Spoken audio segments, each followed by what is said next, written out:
Hello everyone, welcome level to clever. நான் உங்கள் பிரகாஷ். இன்றைக்கி இந்த வீடியோவில் ஒரு லேட்டஸ்ட் அப்டேட் தான் பார்க்க போகிறோம். அதாவது கலைஞர் மகளிர் உரிமை தொகை திட்டத்திற்காக புதிய தகுதிகள், அதாவது எலிஜிபிலிட்டி அப்படின்னு சொல்லிட்டு வெளியிட்டிருக்காங்க.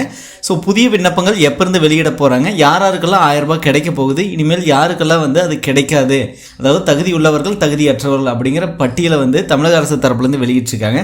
அதை பற்றி நீங்கள் தெரிஞ்சுக்கணும்னா மறக்காமல் நம்ம சேனலை சப்ஸ்கிரைப் பண்ணிடுங்க. சப்ஸ்கிரைப் பண்ணாமல் தான் நான் போடுற ஒரு பயனுள்ள வீடியோ உங்களுக்கு நோட்டிஃபிகேஷன் வரும். ஸோ வாங்க இன்றைக்கி வீடியோக்குள்ளே போகலாம்.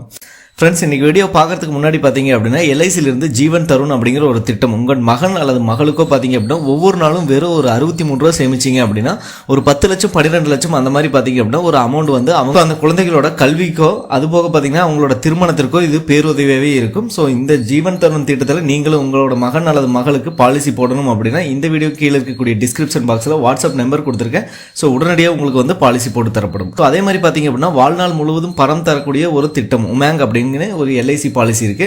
ஸோ இதுலையும் பார்த்தீங்க அப்படின்னா மாதம் ஒரு 1000, 1100, 1200 இந்த மாதிரி நீங்கள் சேமித்தீங்க அப்படின்னா 100 வயது வரைக்கும் பணம் வந்துட்டே இருக்கும். நீங்கள் இருந்தாலும் சரி இறந்தாலும் சரி. ஸோ உங்களோட ஃபேமிலிக்கும் இது ஒரு பேருதவியாகவே இருக்கும். தாய் மற்றும் தந்தையருக்கு உண்டான ஒரு சிறப்பான பாலிசி திட்டம் அப்படின்னா அது உமேங் திட்டம் தான். ஃப்ரெண்ட்ஸ், இந்த வீடியோவில் பார்த்தீங்க அப்படின்னா கலைஞர் மகளிர் உரிமை தொகை திட்டம், அதாவது தமிழகத்தில் மிக முக்கிய சிறப்பு வாய்ந்த ஒரு திட்டம் அப்படின்னு பார்த்தீங்கன்னா மகளிருக்கு மாதம் ஒரு 1000 கொடுக்கக்கூடிய இந்த மகளிர் உரிமை தொகை திட்டம் தான். ஸோ கடந்த 2023 செப்டம்பர் 15ஆம் தேதியிலிருந்து இது வரைக்கும் பார்த்தீங்க அப்படின்னா தமிழகத்தில் 19 தவணைகள் வங்கி கணக்கில், அதாவது நேரடியாக மகளிரோட வங்கி கணக்கில் 1000 செலுத்தப்பட்டிருக்காங்க. ஸோ அது போக இப்போ பட்ஜெட்டில் பார்த்தீங்க அப்படின்னா புதிய விண்ணப்பங்கள் எப்போ இருந்து விநியோகிக்கப்படும் அப்படின்னு சொல்லியிருக்காங்க. ஸோ அது போக இதற்கான எலிஜிபிலிட்டி எல்லாமே சொல்லியிருக்காங்க. ஸோ தமிழ்நாடு அரசால் மாதந்தோறும் வழங்கப்படும் உரிமை தொகை திட்டத்தில் பயன்பெற தகுதி இல்லாதவர்கள் யார் யார் என்பது சிறப்பு திட்ட செயலாக்கத்துறை கொள்கை விளக்க குறிப்பில் வெளியிடப்பட்டுள்ளது. ஸோ அதாவது கொள்கை குறிப்பு விளக்கப்பட்டியலில் வெளியிட்டிருக்காங்க. மேலும் கலைஞர் மகளிர் உரிமை தொகை திட்டத்தின் இலங்கை தமிழர் குடும்பங்களைச் சேர்ந்த 14,244 மகளிர் உட்பட தமிழ்நாடு முழுவதும் பார்த்தீங்க அப்படின்னா 1,15,00,000 மகளிர்கள் இதனால் பயனடைந்து வருகின்றன. 2025 மற்றும் 2026 இந்த நிதியாண்டில் பார்த்தீங்க அப்படின்னா மொத்தம் 13,087 கோடி ரூபாய் இதுக்காக நிதி ஒதுக்கீடு செய்யப்பட்டுள்ளதாக சிறப்பு திட்ட செயலாக்கத்துறை கொள்கை விளக்க குறிப்பேட்டில் சொல்லியிருக்காங்க. ஸோ மேலும் பார்த்தீங்க அப்படின்னா அந்த கொள்கை விளக்க குறிப்பேட்டில் கலைஞர் மகளிர் உரிமை தொகை திட்டத்தின் கீழே பயன்பெற தகுதிகள் மற்றும் தகுதியற்றவர்கள் யார் யார் அப்படின்னு சொல்லியிருக்காங்க. அதை நம்ம பார்த்துடலாம். ஸோ இதுதான் பார்த்தீங்க அப்படின்னா இப்போ லேட்டஸ்ட்டாக வந்த தகுதிகள் மற்றும் தகுதிகள் அற்றது என்னென்ன அப்படின்னு கிரைட்டீரியா கொடுத்துருக்காங்க. ஸோ தேவையான தகுதிகள் அப்படின்னு சொல்லியிருக்காங்க. 21 வயது நிரம்பிய பெண் ஒருவர் விண்ணப்பிக்கலாம் அப்படின்னு சொல்கிறாங்க. அதே மாதிரி குடும்பத்தில் ஒருத்தர் மட்டும்தான் விண்ணப்பிக்க முடியும். ஒரு குடும்ப அட்டைக்கு ஒரு பயனாளி மட்டுமே விண்ணப்பிக்க தகுதியானவர்கள். அதாவது பார்த்தீங்க அப்படின்னா ஒரு குடும்ப அட்டையில் 4 மகளிர்கள் இருந்தாங்க அப்படின்னாலுமே அந்த 4 பேர்த்தில் யாராவது ஒருத்தர் தான் அப்ளை பண்ண முடியும் அப்படின்னு சொல்லியிருக்காங்க. அதுபோக குடும்ப தலைவிகளுக்கான வரையறை அப்படின்னு சொல்லி ஒன்று கொடுத்துருக்காங்க. அதை நம்ம பார்ப்போம். குடும்ப அட்டையில் பெயர் இடம்பெற்றவர்கள் அனைவரும் ஒரே குடும்பமாக கருதப்படுவார். அதாவது அந்த ரேஷன் கார்டில் எத்தனை மகளிர்கள் இருந்தாலும் ஒரே ஒருத்தர் மட்டும்தான் பார்த்தீங்க அப்படின்னா இந்த திட்டத்துக்கு விண்ணப்பிக்க முடியும் அப்படின்னு சொல்கிறாங்க. அதில் யார் வேணாலும் விண்ணப்பிக்கலாம், அவங்க தலைவியாகவே இருக்கணும் அப்படின்னு சொல்லிட்டு இல்லை அப்படிங்கிறாங்க. ஒவ்வொரு தகுதி வாய்ந்த குடும்பத்திலும் உள்ள குடும்ப தலைவி கலைஞர் மகளிர் உரிமை தொகை திட்டத்தில் பயன்பெற விண்ணப்பிக்கலாம் அப்படின்னு சொல்கிறாங்க. ஸோ அதாவது ஒரு குடும்பத்தில் பார்த்தீங்க அப்படின்னா மகள் மற்றும் அவங்களோட அம்மா இருக்காங்க அப்படின்னா அம்மா இதுக்காக அப்ளை பண்ணலாம் அப்படின்னு சொல்கிறாங்க. ஸோ அவங்க அந்த ஓஏபி பணம் இந்த மாதிரிலாம் வாங்கக்கூடாது அப்படின்னு சொல்லியிருக்காங்க. வேறு எந்த ஒரு திட்டத்திலும் அவங்க பயனாளியாக இருக்கக்கூடாது. ஓகேங்களா? குடும்ப அட்டையில் ஆண் குடும்ப தலைவராக குறிப்பிட்டிருந்தால் குடும்ப தலைவரின் மனைவி குடும்ப தலைவியாக கருதப்படுவார். அதாவது நிறையா ஃபேமிலியில் பார்த்தீங்க அப்படின்னா அவங்களோட ரேஷன் கார்டில் குடும்ப தலைவர் அப்படிங்கிறது ஆண் அவங்கள தான் குறிப்பிட்டிருப்பாங்க. அவங்களோட ஃபோட்டோ தான் இருக்கும், முன்னாடி அவங்களோட நேம் தான் இருக்கும். ஸோ தலைவர் தான் பார்த்தீங்க அப்படின்னா மென்ஷன் பண்ணியிருப்பாங்க. ஸோ அப்படி இருக்கக்கூடிய குடும்ப அட்டையாக இருந்தது அப்படிங்கிற பட்சத்தில் ஸோ அதில் யார் மகளிரோ அவங்க பேரில் அப்ளை பண்ணிக்கலாம் அப்படின்னு சொல்கிறாங்க. அதற்கடுத்ததாக குடும்ப அட்டையில் ஆண் குடும்ப தலைவரின் மனைவியின் பெயர் ஏதேனும் காரணத்தினால் இல்லாத பட்சத்தில் குடும்பத்தில் உள்ள இதர பெண்களில் ஒருவர் குடும்ப தலைவியாக கருதப்படுவார். அதாவது அந்த குடும்ப தலைவரோட மனைவி அந்த ரேஷன் கார்டில் இல்லை அப்படிங்கிற பட்சத்தில் ஏதாவது காரணத்தினால இல்லாத பட்சத்தில் இருக்கலாம். அந்த மாதிரி இருக்கக்கூடிய அந்த குடும்பமாக இருக்குது அப்படின்னா அந்த குடும்பத்தில் வேற யாருனாலும், அதாவது இதர பெண்களில் ஒருவர் குடும்ப தலைவியாக கருதப்படுவார் அப்படிங்கிறாங்க. அதற்கடுத்த ஒரு குடும்பத்தில் ஒன்றுக்கு மேற்பட்ட 21 வயது நிரம்பிய பெண்கள் இருந்தால் ஒரு நபரை குடும்ப உறுப்பினர் தேர்வு செய்து விண்ணப்பிக்க செய்யலாம். அதாவது இதில் என்ன சொல்கிறாங்க அப்படின்னா குடும்பத்தில் ஒரு 4 பேர் 5 பேர் ஒரு மகளிராக இருக்காங்க அப்படிங்கிற பட்சத்தில் பெண்களாக இருக்காங்கன்னா அவங்க 21 வயது நிரம்பிய யார் வேணாலும் யாராவது ஒருத்தர் இதுக்கு விண்ணப்பம் செய்யலாம் அப்படின்னு சொல்கிறாங்க. ஸோ அதற்கடுத்ததாக திருமணமாகாத தனித்த பெண்கள், கைம்பெண்கள் மற்றும் திருநங்கைகள் தலைமையில் குடும்பங்கள் இருந்தால் அவர்களும் குடும்ப தலைவிகளாக கருதப்படுவார்.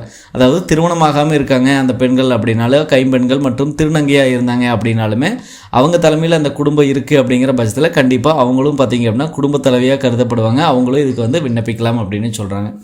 ஸோ அதற்கடுத்து பார்த்திங்க அப்படின்னா பொருளாதார தகுதிகள் அப்படின்னு சொல்லி கொடுத்துருக்காங்க. ஸோ இதெல்லாம் பார்த்திங்க அப்படின்னா 2023 வந்த அதே டேர்ம்ஸ் அண்ட் கண்டிஷன் மாதிரி தான் இருக்குது. ஸோ ஆண்டுக்கு 2.5 லட்சத்திற்கு கீழ் வருமானம் ஈட்டும் குடும்பங்கள், அதாவது உங்களோட ஆண்டு வருமானம், அந்த குடும்பத்தோட ஆண்டு வருமானம், தலைவரது மட்டும் இல்லாமல் அந்த குடும்பத்தில் 4 பேர் இருக்கீங்க அப்படின்னா அந்த 4 பேரோட ஆண்டு வருமானம் பார்த்திங்கன்னா 2.5 லட்சத்துக்கு உள்ளே இருக்கணும். சரிங்களா?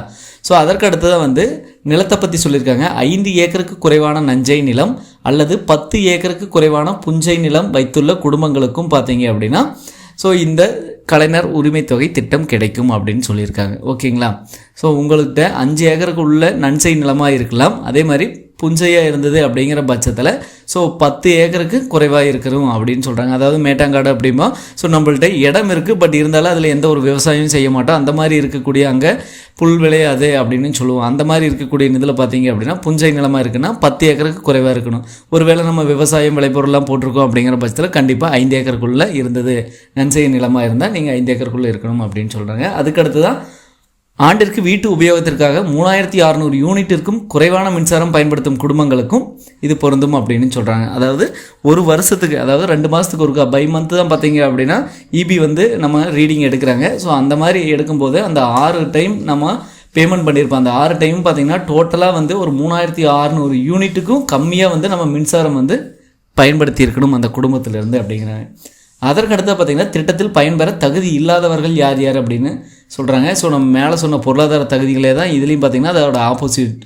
ஸோ 2.5 லட்சத்திற்கு மேலே ஆண்டு வருமானம் ஈட்டும் குடும்பங்களுக்கு தகுதி இல்லை அப்படிங்கிறாங்க. 2.5 லட்சத்துக்கு மேலே அவங்க சம்பாதிக்கிறாங்க அந்த குடும்பத்தில்னா அவங்க தகுதி இல்லை அப்படிங்கிறாங்க. குடும்பத்தில் ஆண்டு வருமானம் 2.5 லட்சத்திற்கு மேல் ஈட்டி வருமான வரி கணக்கு தாக்கல் செய்பவர்கள் மற்றும் வருமான வரி செலுத்துபவர்கள் இருந்தாங்க அப்படின்னா ஸோ அவங்களுக்கும் இந்த எலிஜிபிலிட்டி கிடையாது அப்படிங்கிறாங்க. அதுக்கடுத்தா பார்த்திங்கன்னா தொழில் வரி செலுத்துவோருக்கு இது கிடையாது. அதாவது ஆண்டு வருமானம் 2.5 லட்சத்துக்கு மேலே அவங்க வருமானம் ஈட்டி தொழில் வரி செலுத்துகிறாங்க அப்படிங்கிற பட்சத்தில் ஸோ அவங்களுக்கு இது கிடையாது. மேலும் மத்திய மற்றும் மாநில அரசு ஊழியர்கள், பொதுத்துறை நிறுவனங்கள், வங்கி ஊழியர்கள், வாரியங்கள், உள்ளாட்சி அமைப்புகள், கூட்டுறவு அமைப்புகளின் ஊழியர்கள் மற்றும் ஓய்வுதாரர்கள் இவங்களுக்கெல்லாம் பார்த்தீங்க அப்படின்னா கலைஞர் மகளிர் உரிமை தொகை திட்டத்தும் பெற தகுதி இல்லாதவர்கள் அப்படிங்கிறாங்க. மேலும் சொந்த பயன்பாட்டிற்காக கார், கனரக வாகனம் போன்ற 4 சக்கர வாகனங்கள், அதாவது உங்கள் வீட்டில் 4 சக்கர வாகனம் இருந்தாலே கண்டிப்பாக உங்களுக்கு வந்து இந்த திட்டம் பயனளிக்காது அப்படிங்கிறாங்க. ஸோ நீங்கள் 2.5 லட்சத்துக்கு கம்மியாக தான் வந்து வருமானம் ஈட்டுறீங்க, பட் இருந்தாலும் உங்கள்கிட்ட கார், கனரக வாகனம் இது மாதிரிலாம் இருக்குது அப்படிங்கிற பட்சத்தில் ஸோ நீங்கள் வந்து தகுதியற்றவர்கள் அப்படிங்கிறாங்க. அதுபோக ஆண்டுக்கு 50 லட்சத்திற்கு மேல் ஆண்டு விற்பனை செய்து சரக்கு மற்றும் சேவை வரி செலுத்தும் தொழில் நிறுவன உரிமையாளர்களுக்கும் பார்த்தீங்க அப்படின்னா ஸோ தொழில் நடத்துவாங்க. அந்த தொழில் நிறுவன உரிமையாளரும் பார்த்திங்கன்னா 50 லட்சத்திற்கு மேலே ஆண்டு விற்பனை செய்து சரக்கு மற்றும் சேவை வரி, அதாவது ஜிஎஸ்டி அவங்க பே பண்ணியிருந்தாங்க அப்படிங்கிற பட்சத்தில் அவங்க பார்த்தீங்க அப்படின்னா இதற்கு தகுதியற்றவர்கள் அப்படின்னு சொல்லியிருக்காங்க. ஸோ இதற்கான விண்ணப்பங்கள் அப்படின்னு பார்த்தீங்கன்னா கூடிய விரைவில், அதாவது ஏப்ரல் 1 வாரத்தில் அல்லது 2வது வாரத்தில் இதற்கான புதிய விண்ணப்பங்கள் வந்து தமிழகத்தில் விநியோகிக்கப்படும் அப்படின்னு சொல்கிறாங்க. இந்த டைம் பார்த்திங்க அப்படின்னா ஆன்லைன் மூலமாக விண்ணப்பிக்க போகிறதா வந்து தமிழக அரசு தரப்புலன்னு சொல்லியிருக்காங்க.